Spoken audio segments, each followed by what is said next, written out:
जय माता दी। नमस्कार आप सभी भक्तों को। आज इस वीडियो में दुर्गा सप्तशती के द्वितीय और तृतीय अध्याय को सुनाने जा रही हैं, जिसमें देवी का प्रादुर्भाव और महिषासुर का वध की कथा है। तो सुनते हैं पहले दुर्गा सप्तशती के द्वितीय अध्याय को। सुनिए। देवताओं के तेज से देवी का प्रादुर्भाव और महिषासुर की सेना का वध। महर्षि मेघा बोले, प्राचीन काल में देवताओं और असुरों में पूरे 100 वर्षों तक घोर युद्ध हुआ था। उनमें असुरों का स्वामी महिषासुर था और देवराज इंद्र देवताओं के नायक थे। इस युद्ध में देवताओं की सेना परास्त हो गई थी और इस प्रकार संपूर्ण देवताओं को जीत महिषासुर इंद्र बन बैठा था। युद्ध के पश्चात हारे हुए देवता प्रजापति श्री ब्रह्मा को साथ लेकर उस स्थान पर पहुंचे जहां पर कि भगवान शंकर विराजमान थे। देवताओं ने अपनी हार का सारा वृतांत भगवान श्री विष्णु और शंकर जी से कह सुनाया। वह कहने लगे, हे प्रभु, महिषासुर सूर्य, इंद्र, अग्नि, वायु, चंद्रमा, यम, वरुण तथा अन्य देवताओं के सब अधिकार छीनकर सबका अधिष्ठाता स्वयं बन बैठा है। उसने समस्त देवताओं को स्वर्ग से निकाल दिया है। वह मनुष्य की तरह पृथ्वी पर विचर रहे हैं।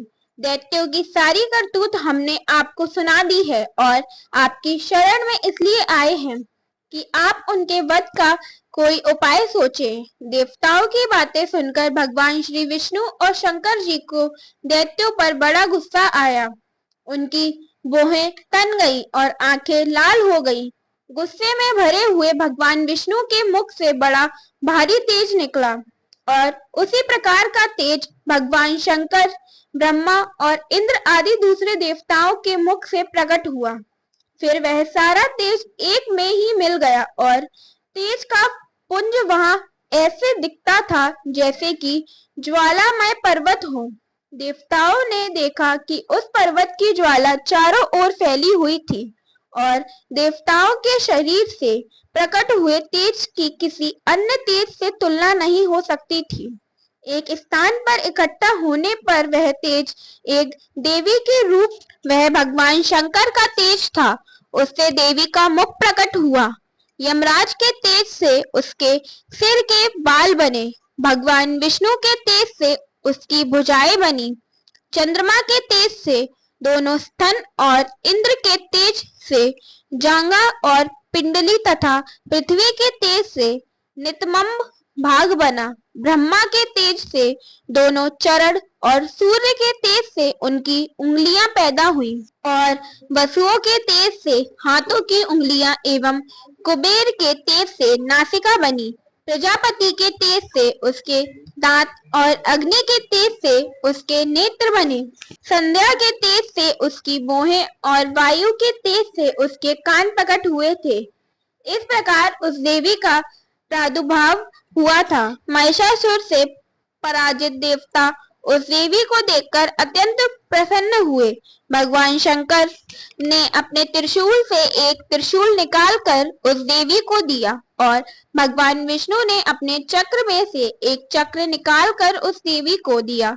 वरुण ने अपने चक्र में से एक चक्र निकालकर उस देवी को दिया। वरुण ने देवी को शंख भेंट किया। अग्नि ने इसे शक्ति दी। वायु ने उसे धनुष और बाण दिए। सहस्त्र नेत्रों वाले श्री देवराज इंद्र ने उसे अपने वज्र से उत्पन्न करके वज्रा दिया और ऐरावत हाथी का एक घंटा उतारकर देवी को भेंट दिया। यमराज ने उसे काल दंड में ले एक दंड दिया। वरुण ने उसे पाश दिया। प्रजापति ने स्फटिक की माला दी और ब्रह्मा जी ने उसे कमंडलू दिया। सूर्य ने देवी के समस्त रोमों में अपनी किरणों का तेज भर दिया। काल ने उसे चमकती हुई ढाल और तलवार दी तथा उज्जवल हार और दिव्य वस्त्र उसे भेंट किए और इनके साथ ही उसने दिव्य चूड़ामणि दी। 2 कुंडल, कंगन, उज्जवल अर्धचंद्र, बाहों के लिए बाजूबंद, चरणों के लिए नुपुर, गले के लिए सिंदूर, हंसली और उंगलियों के लिए रत्नों की बनी हुई अंगूठियां उसे दी। विश्वकर्मा ने उनको फरसा दिया और उसके साथ ही कई प्रकार के अस्त्र और अमेघ कवच दिया, और इसके अतिरिक्त उसने उसे कभी न कुम्हालने वाले सुंदर कमलों की मालाएं भेंट की। समुद्र ने सुंदर कमल का फूल भेंट किया। हिमालय ने सवारी के लिए सिंह और तरह तरह के रत्न देवी को भेंट किए। यमराज कुबेर ने मधु से भरा हुआ पात्र और शेषनाग ने उन्हें बहुमूल्य मणियों से विभूषित नागहार भेंट किया। इसी तरह दूसरे देवताओं ने भी उसे आभूषण और अस्त्र देकर उसका सम्मान किया। इसके पश्चात देवी ने उच्च स्वर से गर्जना की। उसके इस भयंकर नाद से आकाश गूंज उठा। देवी का वह उच्च स्वर से किया हुआ सिंहनाद समा न सका। आकाश उनके सामने छोटा प्रतीत होने लगा। उससे बड़े जोर की प्रतिध्वनि हुई, जिससे समस्त विश्व में हलचल मच गई और समुद्र कांप उठे, पृथ्वी डोलने लगी और सब पर्वत हिलने लगे। देवताओं ने उस समय प्रसन्न हो सिंहमाहिनी देवी से कहा, देवी तुम्हारी जय हो। इसके साथ महर्षियों ने भक्ति भाव से विनम्र होकर उनकी स्तुति की। संपूर्ण त्रिलोकी को शोक मगन देखकर दैत्यगण अपनी सेनाओं को साथ लेकर और हथियार आदि सजाकर उठ खड़े हुए। महिषासुर के क्रोध की कोई सीमा नहीं थी। उसने क्रोध में भरकर कहा, यह सब क्या उत्पात है। फिर वह अपनी सेना के साथ उस ओर दौड़ा जिस ओर से भयंकर नाद का शब्द सुनाई दिया था, और आगे पहुंचकर उसने देवी को देखा, जो कि अपनी प्रभा से तीनों लोकों को प्रकाशित कर रही थी। उसके चरणों के भार से पृथ्वी दबी जा रही थी। माथे के मुकुट से आकाश में एक रेखा सी बन रही थी, और उसके धनुष के टंकोर से सब लोग क्षुब्ध हो रहे थे। देवी अपने सहस्त्रों भुजाओं को संपूर्ण दिशाओं में फैलाए खड़ी थी। इसके पश्चात उनका दैत्यों के साथ युद्ध छिड़ गया और कई प्रकार के अस्त्र शस्त्रों से सबकी सब दिशाएं उद्भासित होने लगी। महिषासुर की सेना का सेनापति छिछुर नामक एक महान असुर था। वह आगे बढ़कर देवी के साथ युद्ध करने लगा और दूसरे दैत्यों की चतुर्गिंडी सेना साथ लेकर चामर भी लड़ने लगा और 60,000 महारथियों को साथ लेकर उद्दग नामक महादैत्य आकर युद्ध करने लगा, और महाहनु नामक असुर 1 करोड़ रथियों को साथ लेकर असिलोमा नामक असुर 5 करोड़ सैनिकों को साथ लेकर युद्ध करने लगा। वाशकल नामक असुर 60 लाख असुरों के साथ युद्ध में आ डटा। विडाल नामक असुर 1 करोड़ रथियों सहित लड़ने को तैयार था। इन सब के अतिरिक्त और भी हजारों असुर हाथी और घोड़ा साथ लेकर लड़ने लगे, और इन सब के पश्चात महिषासुर करोड़ों रथों, हाथियों और घोड़ों सहित वहां आकर देवी के साथ लड़ने लगा। सभी असुर तोमर, बिंदीपाल, शक्ति, मुसल, खड़ागों, फारसों, पट्टियों के साथ रणभूमि में देवी के साथ युद्ध करने लगे। कई शक्तियां फेंकने लगे और कोई अन्य शस्त्र आदि। इसके पश्चात सबके सब दैत्य अपनी तलवार हाथों में लेकर देवी की ओर दौड़े और उसे मार डालने को उद्योग करने लगे, मगर देवी ने क्रोध में भरकर खेल ही खेल में उनके सब अस्त्रों शस्त्रों को काट दिया। इसके पश्चात ऋषियों और देवताओं ने देवी की स्तुति आरंभ कर दी। वह और प्रसन्न होकर असुरों के शरीर पर अस्त्र शस्त्र की वर्षा करती रही। देवी का वाहन भी क्रोध में भरकर दैत्य सेना से इस प्रकार विचरने लगा, जैसे कि वन में दावानल फैल रहा हो। युद्ध करती हुई देवी ने क्रोध में भर जितने श्वासों को छोड़ा, वह तुरंत ही सैकड़ों हजारों गढ़ों के रूप में परिवर्तित हो गए। फरसे, बिंदीपाल, खड़ग तथा पटिशठ इत्यादि अस्त्रों के साथ दैत्यों से युद्ध करने लगे। देवी की शक्ति से बड़े हुए वह गढ़ दैत्यों का नाश करते हुए ढोल, शंख और मृदंग आदि बजा रहे थे। तदनंतर देवी ने त्रिशूल, गदा, शक्ति, खड्ग इत्यादि से सहस्त्रों असुरों को मार डाला। कितनों को घंटे की भयानक आवाज से ही यमलोक पहुंचा दिया। कितने ही असुरों को उसने पास में बांधकर पृथ्वी पर धर घसीटा। कितनों को अपनी तलवार से टुकड़े टुकड़े कर दिए और कितनों को गदा की चोट से धरती पर सुला दिया। कई दैत्य मुसल की मार से घायल हो रक्त बमन करने लगे और कई शूल से छाती फट जाने के कारण पृथ्वी पर लेट गए और कितनों की बाण वर्षा से कमर टूट गई। देवताओं को पीड़ा देने वाले दैत्य कट कट कर मरने लगे।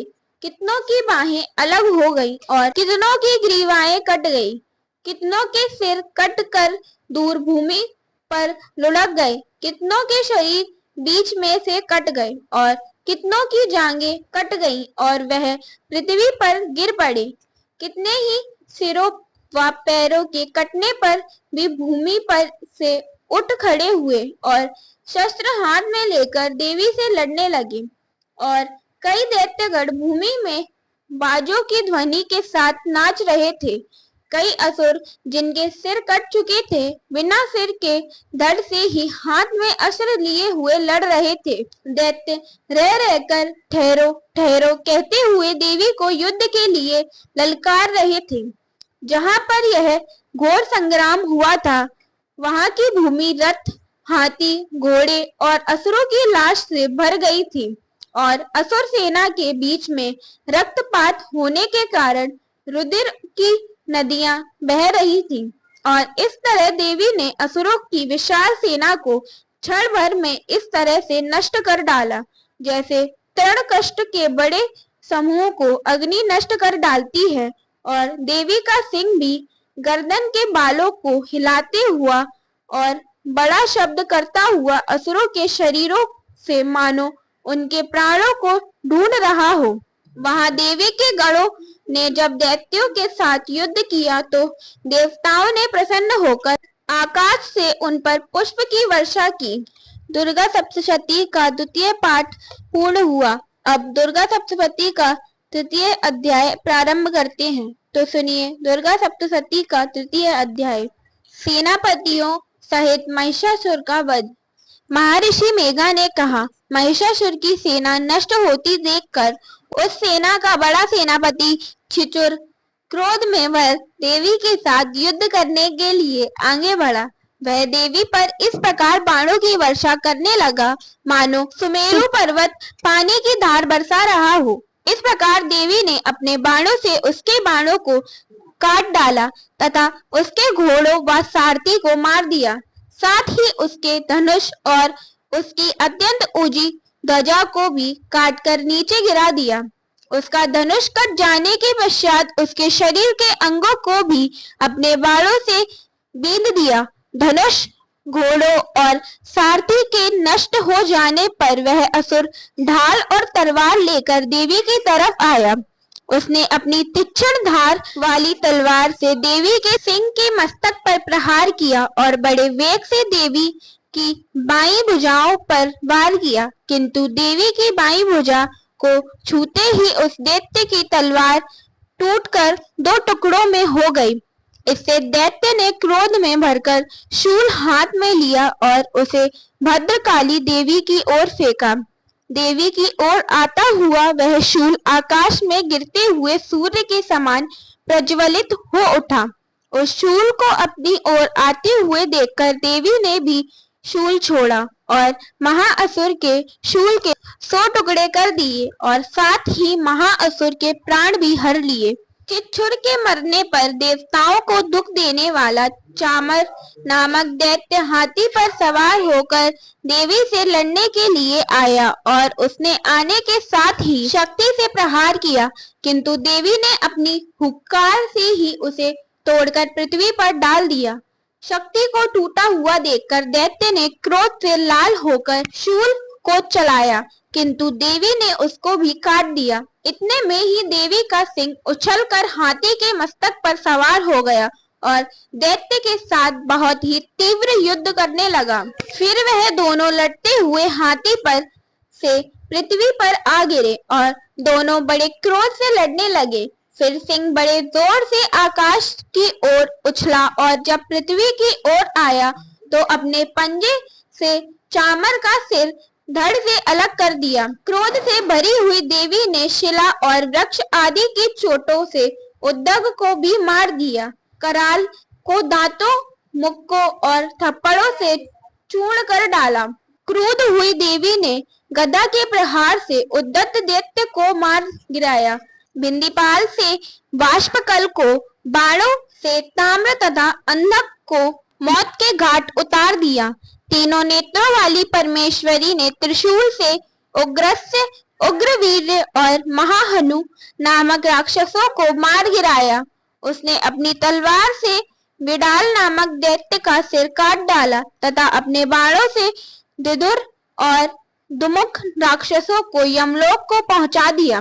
इस प्रकार जब महिषासुर ने देखा कि देवी ने मेरी सेना को नष्ट कर दिया है तो वह भैंसे का रूप धारण कर देवी के गणों को दुख देने लगा। उन गणों में कितनों को उसने मुख के प्रहार से, कितनों को खुरों से, कितनों को पूंछ से, कितनों को सींगों से, बहुतों को दौड़ने के वेग से, अनेकों को सिंहनाद से, कितनों को चक्कर देकर और कितनों को श्वास वायु के झोंके से पृथ्वी पर गिरा दिया। वह दैत्य इस प्रकार गणों की सेना को गिरा देवी के सिंह को मारने के लिए दौड़ा। इस पर देवी को बड़ा गुस्सा आया। उधर दैत्य भी क्रोध में भरकर धरती को खुरों से खोदने लगा तथा सिंगों से पर्वतों को उखाड़ उखाड़ कर धरती पर फेंकने लगा और मुख से शब्द करने लगा। महिषासुर के वेग से चक्कर देने के कारण पृथ्वी क्षुब्ध होकर फटने लगी।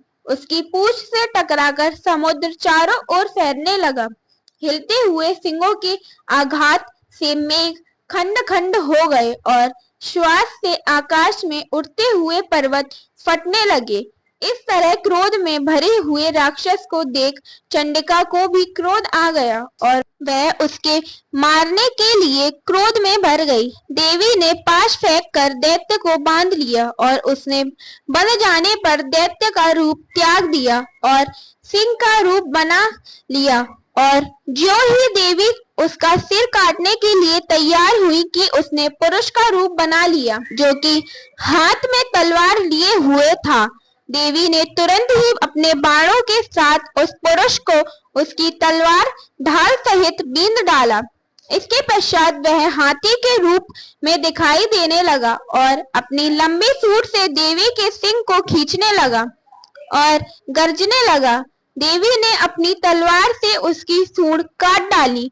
तब राक्षस ने एक बार फिर भैंसे का रूप धारण कर लिया और पहले की तरह चर अचर जीवों सहित समस्त त्रिलोकी को व्याकुल करने लगा। इसके पश्चात क्रोध में भरी हुई देवी बारंबार उत्तम मधु का पान करने लगी और लाल लाल नेत्र करके हंसने लगी।